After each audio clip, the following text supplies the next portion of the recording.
In the heart of Afghanistan's capital, the river flows red. It was a visual statement made by the civil society group Afghanistan 1400 to protest the massive loss of innocent lives in the war being waged in Afghanistan.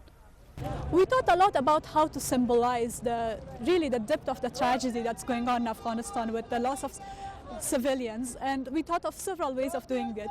And nothing really could visualize it better than a flood of blood. Afghanistan's civilian casualties in 2016 were the highest yet recorded by the United Nations mission in the country.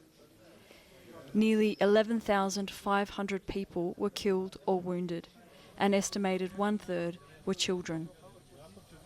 But as one onlooker pointed out, these statistics can't gauge the damage these losses have on the families left behind. The people who are being killed in these attacks are breadwinners, the people who come out of their homes to bring food to their families and children.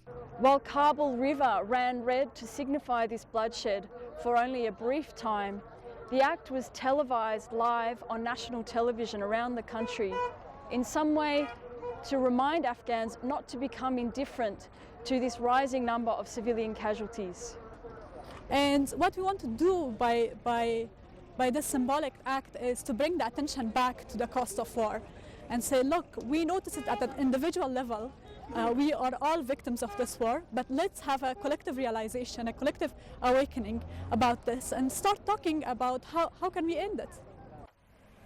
Will the Trump administration in the United States make a difference? Afghans hope so. But this war has outlasted 2 US presidents already.